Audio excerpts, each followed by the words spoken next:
नमस्कार, मैं हूं स्नेहलता। वक्त है स्पेशल रिपोर्ट का और स्पेशल रिपोर्ट में बात करेंगे पाकिस्तान की।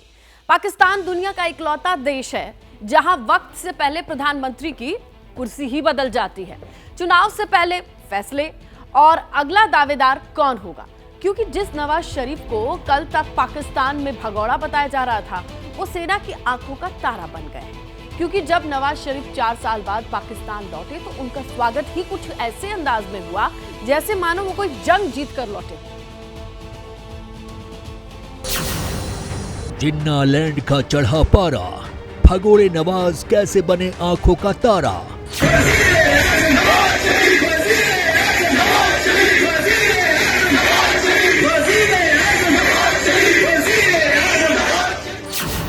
पाकिस्तान में आएगा सियासी तूफान, शरीफ के लिए खाली सत्ता का मैदान।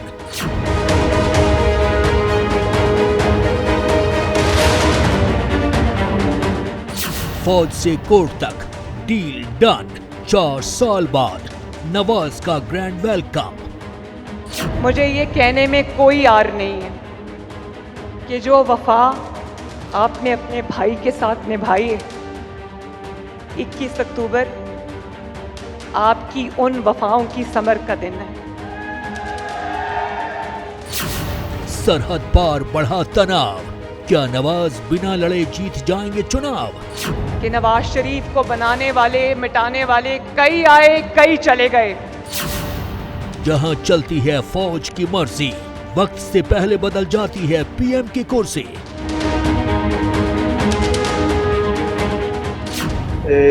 पाकिस्तान के अंदर 2 कानून चल रहे हैं, एक एलीट क्लास के लिए और एक आम आदमी के लिए। नवाज पाकिस्तान को बचाएंगे या अपनी किस्मत चमकाएंगे? वो कौन लोग हैं जिन्होंने मुल्क को यहां तक पहुंचाया? नवाज शरीफ रिटर्न्स, वनवास का द एंड। तो देखिए, नवाज शरीफ पूरे 4 साल के बाद पाकिस्तान लौटे। इन 4 सालों में बहुत पानी बहा है और वो इलाज के लिए पाकिस्तान थे तब उन पर भ्रष्टाचार के आरोप लगे। कोर्ट ने उन्हें चुनाव लड़ने तक के लिए अयोग्य ठहरा दिया। लेकिन अब मानो नवाज शरीफ के सारे पाप धुल गए हों। उन्हें उन तमाम आरोपों और मामलों में जमानत मिल गई जिस पर गिरफ्तारी की तलवार लटकी हुई थी, और ये सब बिना सेना की मेहरबानी के संभव नहीं है। शायद इसीलिए इमरान खान के समर्थकों ने उन्हें नया लाडला कहना शुरू कर दिया है। लेकिन सवाल बड़ा ये है कि नवाज सिर्फ अपनी किस्मत चमकाएंगे या डूबते पाकिस्तान को भी बचाएंगे? पाकिस्तान की सियासी फजाओं में इस वक्त एक ही नाम गूंज रहा है,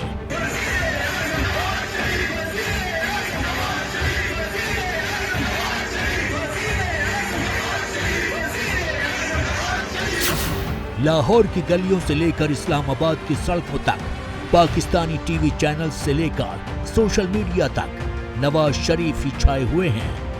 और अब आपको बताएं, नवाज शरीफ दुबई में इसहाक डार के बेटे अली डार की रिहाइशगाह पहुंच गए हैं। साबिक वजीर आजम हफ्ते की सुबह खुसूसी तैयारी के जरिए पाकिस्तान के लिए रवाना होंगे। कायद नून लीग के इस्तकबाल और मीनार पाकिस्तान जलसे की तैयारियां जोरों शोर से जारी हैं।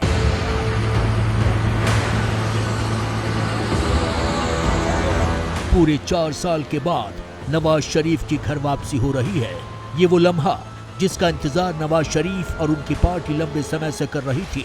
और जब नवाज ने पाकिस्तान की सरजमी पर कदम रखे तो आसमान से फूल बरस रहे थे। हजारों की संख्या में उनके समर्थक सड़कों पर मौजूद थे, जैसे मानो पाकिस्तान का कोई सुपरस्टार लौट कर आया है। मियां तेरे जानसार, मियां तेरे जानसार।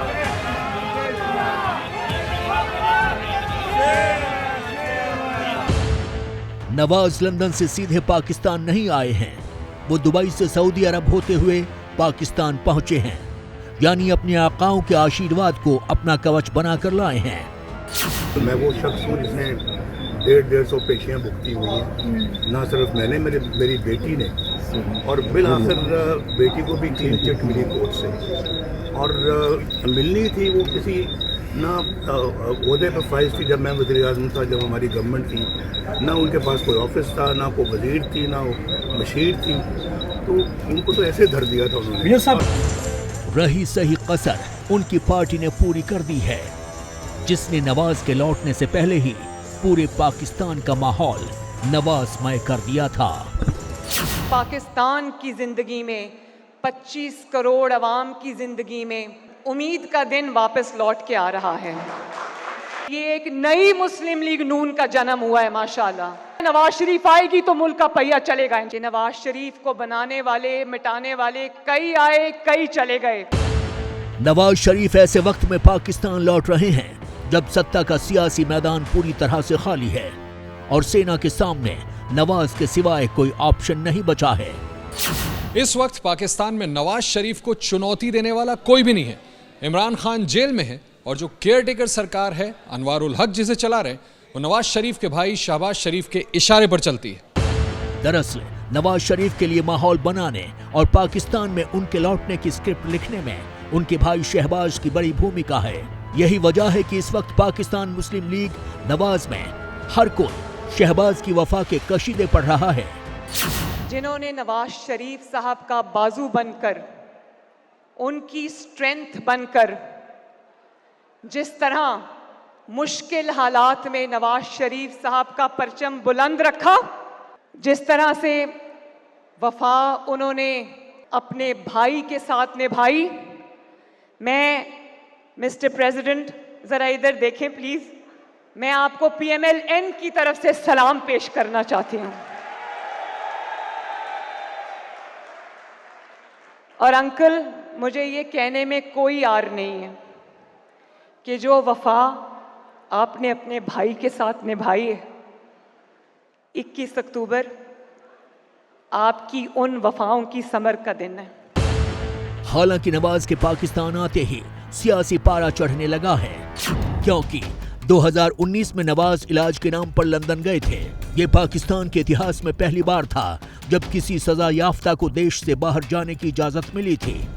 तब नवाज ने कोर्ट को भरोसा दिलाया था कि वो इलाज के 4 हफ्ते बाद लौट आएंगे, लेकिन नवाज इलाज के बाद भी पाकिस्तान नहीं लौटे।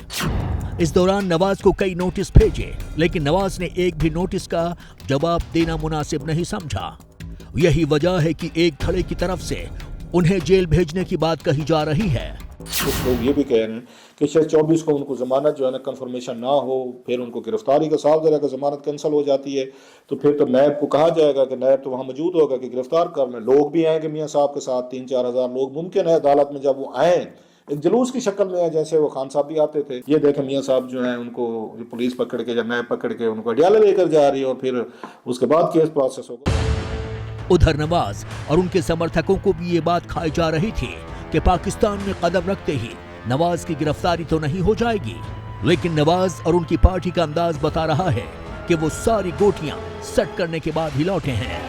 मियां तेरे जान निसार,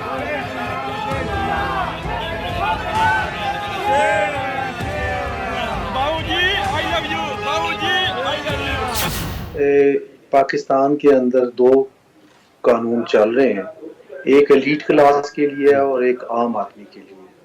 एलीट क्लास के लिए इस तरह का रिलीफ मिलता है जिस तरह के मियां साहब को मिला है।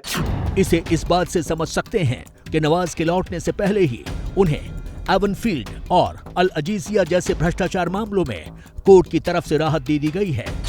जिस तोशखाना मामले में नवाज पर गिरफ्तारी का वारंट लटका हुआ था, उसे भी नैब ने सस्पेंड कर दिया। अब नवाज को परमानेंट जमानत के लिए 24 अक्टूबर को कोर्ट में पेश होना है। यानी नवाज के सामने जितने भी मुसीबतें थीं वो खत्म हो चुकी हैं और जो सबसे बड़ी रुकावट अयोग्यता की थी वो दीवार भी हट चुकी है। दरअसल शहबाज जब सत्ता में थे तो उनकी सरकार ने आजीवन अयोग्यता कानून में बदलाव करके इसे 5 साल की अयोग्यता में बदल दिया था। लिहाजा अब नवाज अयोग्य नहीं है। यही वजह है कि नवाज को अभी से उनके समर्थकों ने वजीर आजम कहना शुरू कर दिया है।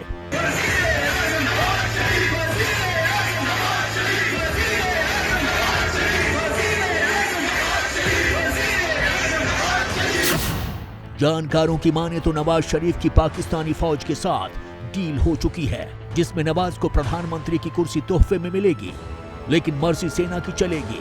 यही वजह है कि इमरान खान की पार्टी पाकिस्तान तहरीक इंसाफ ने नवाज को नया लाडला जैसे शब्दों से संबोधित करना शुरू कर दिया है। दरअसल पाकिस्तान में सेना ही असली बॉस है। जिसने सेना से टकराने की कोशिश की उसे या तो सत्ता से हटा दिया या जेल भेज दिया। और ये बात नवाज शरीफ को अच्छे से समझ में आ गई है, क्योंकि 2018 की ही बात है जब नवाज शरीफ की पार्टी ने सेना से टकराने की जुर्रत की थी। सेना ने नवाज को जेल में डाल दिया था। उस वक्त पाकिस्तानी फौज इमरान खान को सत्ता में लाना चाहती थी, इसलिए अदालत के साथ मिलकर ऐसा चक्रव्यूह बुना कि नवाज और उनके शीर्ष नेता चुनाव तक नहीं लड़ पाए। कभी जिस चक्रव्यूह में नवाज शरीफ थे, आज उस चक्रव्यूह में इमरान खान खुद हैं। इस टकराव की शुरुआत 9 मई 2023 को हुई थी, जब इमरान खान ने खुले मन से सेना को चुनौती दी थी। अब इमरान खान और उनकी पार्टी तहरीक इंसाफ को पाकिस्तानी सेना की नाराजगी का सामना करना पड़ रहा है। उनके तमाम नेता मुकदमों के भंवर में फंसे हैं। वैसे भी जिन्नालैंड में हुकूमत बदलते ही रसूखदारों के लिए कानून का नजरिया बदल जाता है, लेकिन बदहाली में जी रहे पाकिस्तानियों की किस्मत कभी नहीं बदलती। ऐसे में सवाल मौजू है कि नवाज शरीफ क्या सिर्फ अपनी किस्मत चमकाएंगे या डूबते हुए पाकिस्तान को बचाएंगे, क्योंकि पाकिस्तान लौटने से पहले नवाज शरीफ का एक वीडियो खूब वायरल हुआ है, जिसमें वो पाकिस्तान की तंगहाली के लिए पूर्व की इमरान सरकार को कोस रहे हैं और पाकिस्तान के अच्छे दिन लाने की बात कह रहे हैं। वो कौन लोग हैं जिन्होंने मुल्क को यहाँ तक पहुंचाया कि आज गरीब रोटी को तरसता है, वाकई रोटी को तरसता है। मैं वीडियो देख रहा था, कई दफा देखता हूँ, ये कुछ दिन पहले की बात है, 2-4 दिन पहले की बात है, ज्यादा लंबी बात नहीं है। 8-8 रोटियां पैकेट में कोई शख्स तकसीम कर रहा है और यकीन माने मैंने गिना वहां पे 100 से ऊपर औरतें और कुछ अपना बच्चे मौजूद थे, सिर्फ लाइन में रोटियां लेने के लिए। अब रोटी भी दस्तयाब नहीं है, यानी कि अफोर्ड नहीं कर सकता रोटी एक आम आदमी जो है ना वो खरीदना। मुझे बताएं, ये इन हालात से दो चार करने वाले मुल्क को और हम सब को, कौम को, वो कौन है? कभी उनका एहतसाब होगा या नहीं होगा? पाकिस्तान में सत्ता कांटों का वो ताज है जो कब आपके खिलाफ हो जाए कोई नहीं जानता। पाकिस्तान में सत्ता जाने पर या तो देश निकाला मिलता है या फिर जेल में डाल दिया जाता है। अब 73 साल के नवाज को सिर्फ सत्ता मिलेगी या उसके साथ जेल, ये सवाल भविष्य के गर्भ में है। मुस्लिम देश बेदम, मैं होता तो चला देता एटम बम। ये बात नॉर्थ कोरिया के तानाशाह किम जोंग उन ने इजरायल और हमास की लड़ाई के बीच इजरायल को धमकाते हुए कहा। लेकिन किम की इस धमकी ने दुनिया की धड़कनें बढ़ा दी हैं, क्योंकि परमाणु बम की सनक दुनिया को दूसरे विश्व युद्ध में झोंक चुकी है, देख चुकी है। ऐसे में सवाल बड़ा ये है कि क्या दुनिया एक और परमाणु हमला अफोर्ड कर सकती है? क्योंकि अगर परमाणु हमला हुआ तो एक झटके में दुनिया कई दशक पीछे चली जाएगी।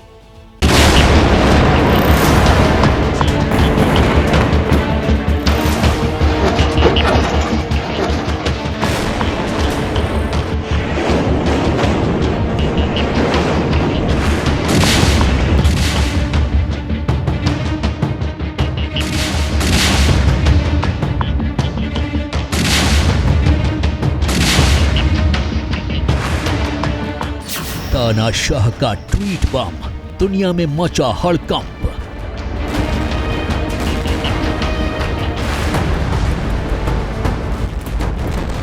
इस्लामिक वर्ल्ड को भड़काया, तीसरे विश्व युद्ध का खतरा मंडराया।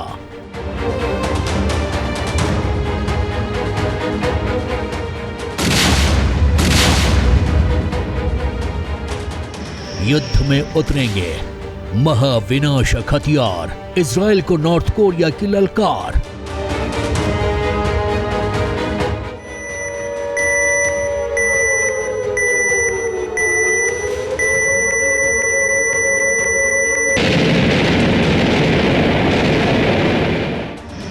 परमाणु बम की नुमाइश दुनिया को तबाह कर देगी, किम की ख्वाहिश।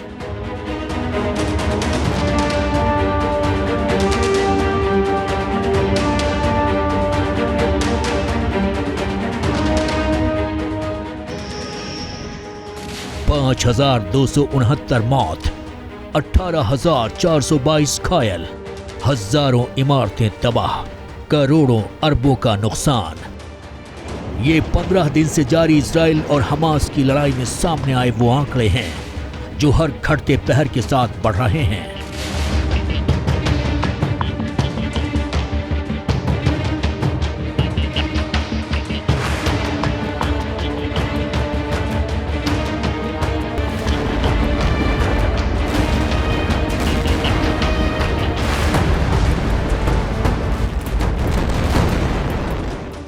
लेकिन अब नॉर्थ कोरिया के तानाशाह किम जोंग ने इजराइल को ऐसी धमकी दी है जिसने पूरी दुनिया की धड़कनें बढ़ा दी हैं।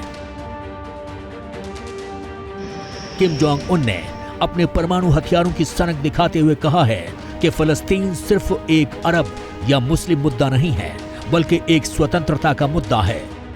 इजराइल ने यरूशलेम पर कब्जा किया है जिसे वो पवित्र मानता है, और मुस्लिम शासक केवल निंदा करते हैं और इंतजार करते हैं। अगर हम होते तो अपनी सभी परमाणु मिसाइलों का परीक्षण इजराइल पर कर चुके होते। नॉर्थ कोरिया का तानाशाह किम जोंग जब मुंह खोलता है परमाणु बम और अपने हथियारों की भाषा बोलता है। कई बार वो अमेरिका तक को परमाणु बम की धमकी दे चुका है, लेकिन इस बार उसने धमकी देकर इस्लामिक वर्ल्ड को इजराइल के खिलाफ भड़काने की कोशिश की है।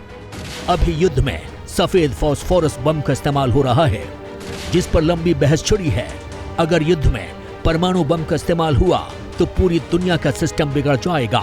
जितनी मौत 15 दिन की जंग में हुई है, उससे सैकड़ों गुना ज्यादा एक दिन में हो जाएंगी, और दुनिया एक झटके में कई दशक पीछे चली जाएगी।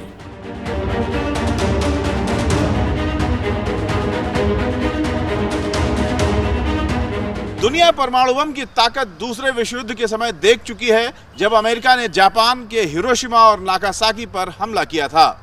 यह धमाका इतना बड़ा था कि आसमान पर धूल का गुबार छा गया था, जिंदगी का नामो निशान मिट गया था। लेकिन अब के परमाणु बम उससे कहीं ज्यादा घातक हैं। ऐसे में किम की सनक भरा ये ट्वीट इसलिए भी सवाल खड़े कर रहा है क्योंकि युद्ध में हमास नॉर्थ कोरिया के दिए हथियारों का इस्तेमाल कर रहा है। इजराइल ने हमास के हथियारों के जखीरे पर कब्जा कर रखा है। जो हथियार मिले हैं उनमें नॉर्थ कोरिया और ईरान के हथियार शामिल हैं। इसमें कई ऐसे हथियार हैं जो एडवांस वेपन माने जाते हैं, जिसमें F7 रॉकेट प्रोपेल्ड ग्रेनेड का इस्तेमाल सबसे ज्यादा हो रहा है, जो कंधे से दागे जाने वाला हथियार है। इसका इस्तेमाल बख्तरबंद वाहनों के खिलाफ किया जाता है। हमास के आतंकियों के पास ईरान और नॉर्थ कोरिया के हथियार पहुंच चुके हैं, और ये खुलासा किया है इजरायली डिफेंस फोर्सेस ने, क्योंकि इस वक्त जो ये हथियारों का जखीरा आप मेरे सामने देख रहे हैं, ये उन्हीं हमास आतंकियों से बरामद हुआ है जो गांव में घुसकर इजरायली लोगों का कत्लेआम करने के लिए आए थे। जो ग्रे कलर के आप ये रॉकेट देख रहे हैं, ये नॉर्थ कोरिया के बताए जा रहे हैं, जिनके ऊपर लाल रंग का राउंड बैंड लगा हुआ है, ये नॉर्थ कोरिया के बताए जा रहे हैं इजरायली फोर्सेस की तरफ से। और सामने जहां वो नीचे रॉकेट जो रखे गए हैं और मोटार टाइप रखे गए हैं, जहां ये एक सैनिक खड़ा है, ये बताए जा रहे हैं ईरान के। उधर किम जोंग उन के ट्वीट का साइड इफेक्ट दिखने लगा है। ईरान ने अपने जंगी हथियारों की नुमाइश शुरू कर दी है। दरअसल हमास के जरिए इस्लामिक वर्ल्ड अपनी ताकत तो नहीं दिखाना चाहता, जिसकी कमान ईरान संभाल रहा है। इस वक्त दुनिया में 57 देश इस्लामिक संगठन में आते हैं, जो दुनिया की 21% आबादी, 7 ट्रिलियन की अर्थव्यवस्था और 8% जीडीपी की ताकत रखते हैं। लेकिन हमास को जितनी ताकत इस्लामिक वर्ल्ड से मिल रही है, उतना ही दम रूस, चीन और नॉर्थ कोरिया से भी मिल रहा है। अब सवाल बड़ा है कि किम की सनक बड़ी तबाही तो लेकर नहीं आएगी, क्योंकि दूसरे विश्व युद्ध के बाद ये पहली बार है जब दुनिया में अलग अलग मोर्चे बने हुए हैं। ऐसे में एक चिंगारी बड़ी आग भड़का सकती है।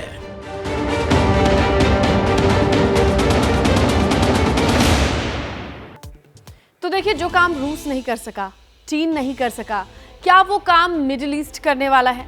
क्या मुस्लिम वर्ल्ड ने इजराइल का कवच बने अमेरिका की काट निकाल ली है? जिस तेल पर वेस्टर्न पावर्स अपनी तरक्की की गाड़ी दौड़ाते हैं, क्या खाड़ी के देशों ने उसे पटरी से उतारने का इंतजाम कर लिया है? इजराइल तो मुस्लिम जगत के सामने सीना तान करके खड़ा है। फिर अमेरिका और ब्रिटेन जैसे देश किस बात से डर रहे हैं? क्या ऑयल बम वाकई फटने वाला है?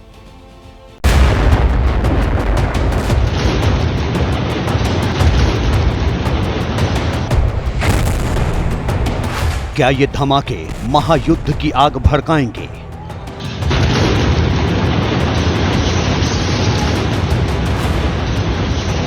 क्या ये बारूद तेल में आग लगाएंगे?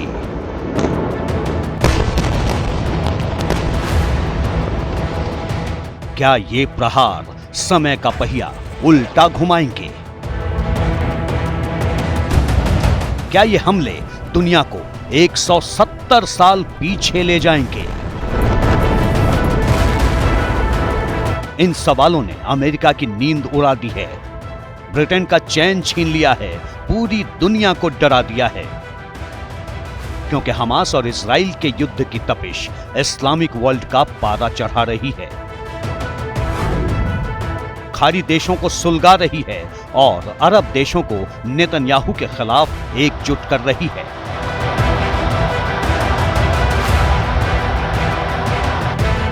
हालात ऐसे हैं कि किसी भी वक्त कुछ भी हो सकता है।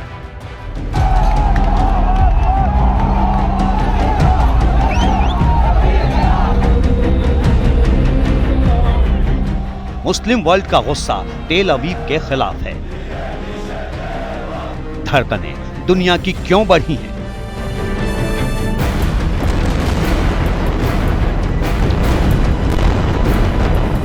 मिसाइलें इजराइल पर बरस रही हैं, बर्बादी का खतरा सबको क्यों सता रहा है?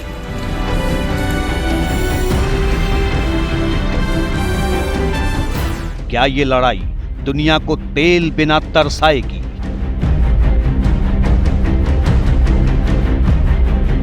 ऐसा हुआ तो भारत पर ये क्या असर दिखाएगी और आपको कितना सताएगी?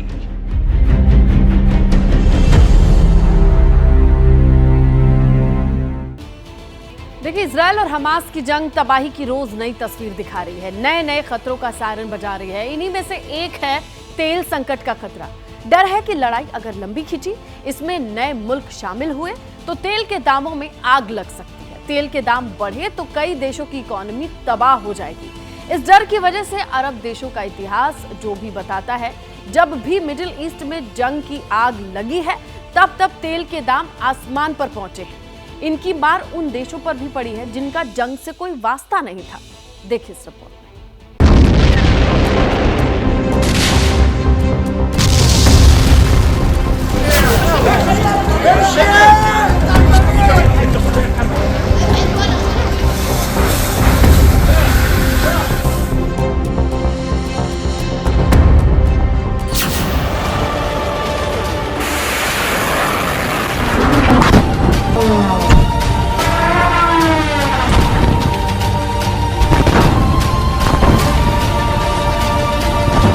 ये ईरान का शक्ति प्रदर्शन है।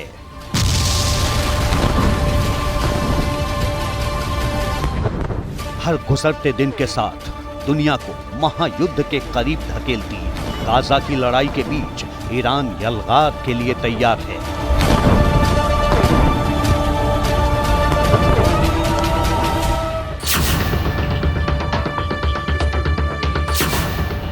इजराइल के साथ खड़े वेस्टर्न वर्ल्ड को ये रईसी के मुल्क की सबसे बड़ी ललकार है।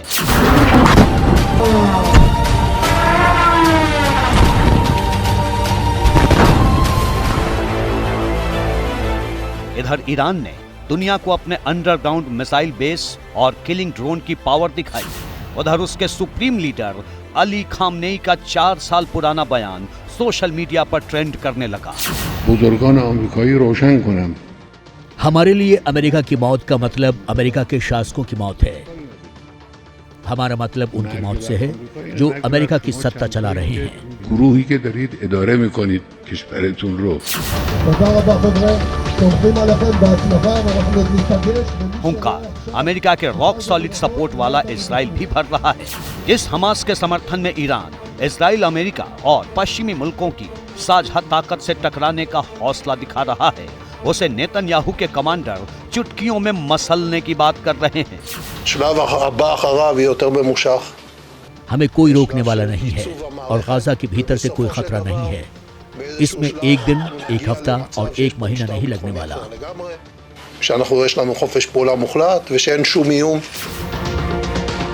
इन बारूदी धमकियों का अंजाम जानते हैं आप? एक ऐसी जंग जिसकी मिसाल मुश्किल है। अगर इजराइल और हमास की लड़ाई खिंची या दूसरे देशों तक फैली तो दुनिया में तेल की कीमतें आसमान पर होंगी और इकोनॉमी पाताल में होगी। किसी एक या दो का नहीं, दुनिया के ज्यादातर मुल्कों का यही हाल है। हम जो कह रहे हैं आंकड़े उसकी गवाही दे रहे हैं। 6 अक्टूबर को एक बैरल तेल का दाम $84.58 था, जो 9 अक्टूबर को बढ़कर $88.15 प्रति बैरल हो गया। 13 अक्टूबर को कच्चे तेल का भाव $90.89 प्रति बैरल हुआ। 18 अक्टूबर को इसने फिर छलांग मारी और $91.5 प्रति बैरल हो गया। 20 अक्टूबर को यह $93.36 प्रति बैरल तक पहुंच गया।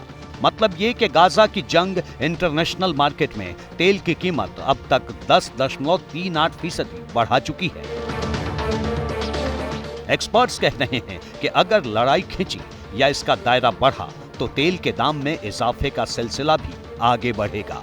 जब से हमास ने इजराइल पर हमला किया और दोनों देशों में आपस में गोलाबारी हो रही है, जब से तेल की कीमतें लगातार ऊपर हैं और तेल के जो बाजार हैं उसको लेकर बहुत एंग्शियस है, बहुत चिंतित हैं और उनको डर लगा रहता है कि कहीं ऐसा ना हो ये युद्ध जो है अभी तक तो हमास में और इजराइल में है, ऐसा ना हो ये आगे फैल जाए और इसकी गिरफ्त में पूरा मध्य पूर्व, पूरा पश्चिम एशिया आ जाए। यही कारण है कि तेल की कीमतें जो हैं उसमें आप थोड़ा बहुत उबाल देख रहे हैं, थोड़ी उसमें एंग्जाइटी देख रहे हैं।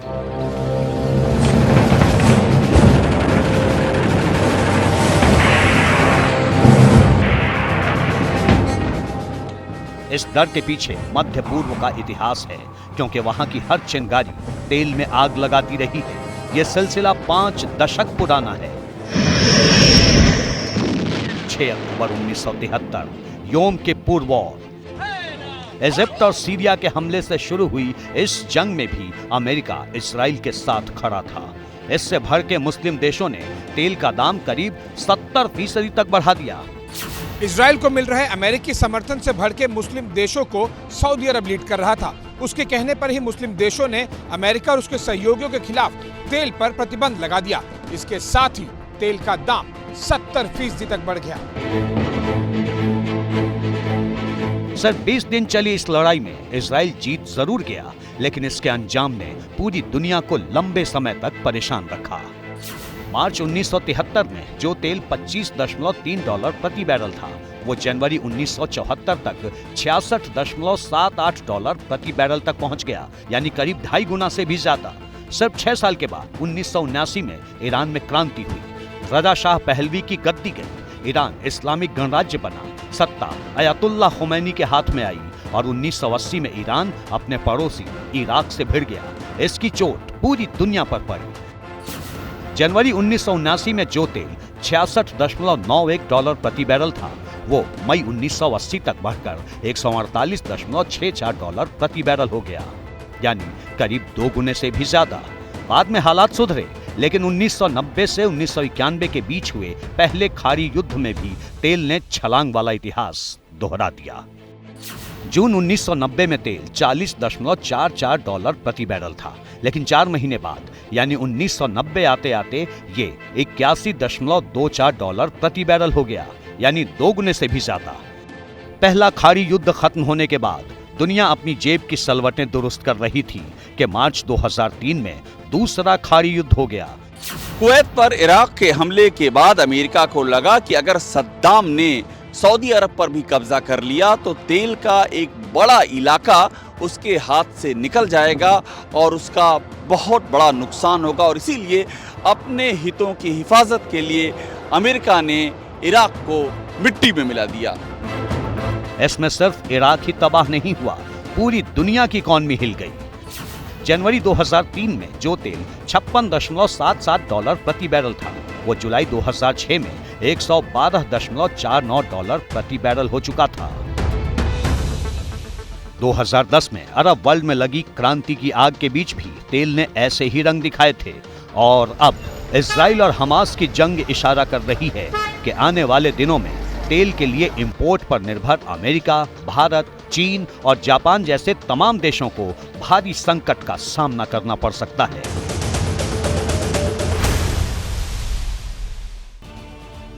देखिए, जंग चाहे रूस और यूक्रेन की हो, हमास और इजराइल की हो, भारत किसी का हिस्सा नहीं है। लेकिन सतर्क भारत को भी रहना होगा, क्योंकि लड़ाई अगर खिंच गई तो इसके साइड इफेक्ट्स अपने देश पर भी नजर आ सकते हैं। अगर किसी भी वजह से तेल की सप्लाई लाइन टूटी तो इंटरनेशनल मार्केट में तेल के दाम रातों रात बढ़ जाएंगे। ये स्थिति भारत की परेशानी बढ़ा सकती है। सवाल यह है कि भारत के पास इसका कौन सा तोड़ है।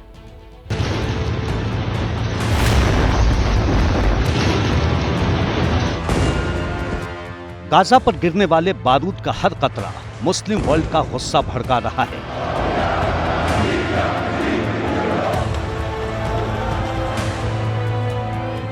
इजराइल को वेस्टर्न वर्ल्ड का समर्थन अरब देशों के सब्र का इम्तिहान ले रहा है और हमास की नाकाबंदी पर ईरान का क्रोध अब उबाल खा रहा है। जंग का पर्दा अपनी तरफ झुकाने के लिए रईसी का प्लान तैयार है। ऑयल बम अब फटने को बेकरार है। ऑयल बम का ट्रिगर कौन दबाने वाला है? ऑयल बम कहां कहां तबाही लाने वाला है? किस किस को खून के आंसू रुलाने वाला है? जवाब आगे देंगे। पहले बता दें कि इजराइल पर हमास के हमले के बाद इंटरनेशनल मार्केट में एक बैरल कच्चे तेल का दाम $10 से भी ज्यादा बढ़ चुका है। सवाल यह है कि तेल के दाम में इजाफे का सिलसिला कब खत्म होगा? तेल के दाम में इजाफे के लिए कौन जिम्मेदार है? तेल के दाम बढ़ रहे हैं या जानबूझकर बढ़ाए जा रहे हैं? यह तय था कि लड़ाई छिड़ी है तो इसकी जद में ग्लोबल ऑयल ट्रेड को भी आना ही है, क्योंकि दुनिया को करीब 1/3 कच्चे तेल की आपूर्ति वही मिडिल ईस्ट करता है, जिसकी अगली चाल पर पूरी दुनिया की नजरें टिकी हैं। इस बीच ईरान ने इजराइल को तेल सप्लाई रोकने की मांग उठाकर अपने मंसूबे साफ कर दिए। इस्लामिक देशों की बैठक में ईरान ने इजराइल को तेल सप्लाई रोकने की मांग रख दी। इजराइल को सबसे ज्यादा तेल कजाकिस्तान, अजरबैजान, अफ्रीकी देश और ब्राजील देते हैं, लेकिन ये सारे देश ईरान की बात मानेंगे, ये पक्के तौर पर कह पाना मुश्किल है। ऐसे में तेल की सप्लाई होती रहे और कीमतें कंट्रोल में रहें, इसके लिए अमेरिका ने पैंतरा चल दिया। इसके बारे में बताने से पहले बात उन फैक्टर्स की जो तेल की कीमत में आग लगाने में सबसे बड़ी भूमिका निभा सकते हैं। अगर ईरान पर लग रहा हमास की मदद का इल्जाम साबित होता है तो अमेरिका ईरान पर प्रतिबंध लगा सकता है। इस सूरत में तेल की कीमतें बढ़ना तय हैं। एक दूसरा फैक्टर सऊदी अरब का भी है। अगर सऊदी अरब तेल का प्रोडक्शन नहीं बढ़ाता है तो भी तेल की कीमतें बढ़ेंगी, और ये भी तय है कि अगर गाजा की जंग का दायरा बढ़ता है तो भी तेल की कीमतों को बढ़ने से कोई रोक नहीं सकता है। इसका असर हर उस मुल्क पर पड़ेगा जिनकी तरक्की के पहिए इंपोर्टेड तेल पर घूमते हैं। इसमें सुपर पावर अमेरिका से लेकर भारत और चीन तक, यानी सब शामिल हैं। भारत तो ऑयल इंपोर्ट करने वाले दुनिया के टॉप 5 देशों में शामिल है। भारत रोज 4.68 मिलियन बैरल तेल आयात करता है। ग्लोबल ऑयल इंपोर्ट में भारत की हिस्सेदारी 5% है, लेकिन ये भारत की घरेलू जरूरत का 85% है। तेल का दाम अभी भले ही $93 के पार है, लेकिन इजराइल और हमास की जंग के बाद के हालात ये इशारा कर रहे हैं कि ये $100 के भी पार पहुंच सकता है। एक बैरल कच्चे तेल की कीमत अगर $1 भी बढ़ती है तो भले ही ये देखने में छोटा बदलाव लगता हो, लेकिन भारत जैसे मुल्क की इकॉनमी पर इसका बहुत बड़ा असर होता है, क्योंकि $1 के भी बदलाव से भारत के आयात बिल पर 800 से लेकर 1000 करोड़ तक का भार बढ़ जाता है। इसलिए तेल के दाम चाहे किसी भी वजह से बढ़े, इकॉनमी पर बैड इंपैक्ट सीधा नजर आएगा। रोजगार के मौके घट जाएंगे और खाने पीने की चीजें महंगी हो जाएंगी। तेल के दाम बेतहाशा बढ़े तो इकॉनमी का भट्ठा भी बैठ सकता है। हम लोग 86% तेल जो है उसको आयात करते हैं, तो आप और दुनिया में जो है हम तीसरे सबसे बड़े उपभोक्ता हैं। तो ऐसी स्थिति में अगर तेल की कीमत जो है वो $4 पर बैरल बढ़ जाती है या $5 पर बैरल बढ़ जाती है या आने वाले समय में $10 पर बैरल बढ़ जाती है, तो हमारे लिए तो आर्थिक चुनौतियां और आर्थिक परेशानियां बढ़ती हैं। अगर तेल की कीमत ऊपर जाती है, चाहे आप किसान हो, चाहे वो आप उद्योगपति हों, चाहे घर में खाना बनाने के लिए एलपीजी सिलेंडर यूज़ करने वाली एक महिला हों, या आप उद्योगों में यूज़ करने वाले प्राकृतिक गैस के उद्योग इंडस्ट्रियलिस्ट हों, सबके ऊपर इसका असर पड़ता है। भारतीय अर्थव्यवस्था के लिए तो बड़ी चिंता का विषय है। यह खतरा सिर्फ भारत पर नहीं है। मिडिल ईस्ट की जंग ने अगर तेल के दाम में आग लगाई तो सबका बटुआ ढीला होगा। अमेरिका रोज 19.89 मिलियन बैरल कच्चा तेल आयात करता है। ये दुनिया के टोटल ऑयल इंपोर्ट का 20% है। चीन रोज 15.27 मिलियन बैरल कच्चा तेल आयात करता है। ये दुनिया के टोटल ऑयल इंपोर्ट का 16% है। रूस रोज 3.67 मिलियन बैरल तेल आयात करता है। ये वर्ल्ड के कुल ऑयल इंपोर्ट का 4% है। जबकि जापान डेली 3.41 मिलियन बैरल तेल इंपोर्ट करता है। ऑयल इंपोर्ट में उसकी हिस्सेदारी करीब 4% है।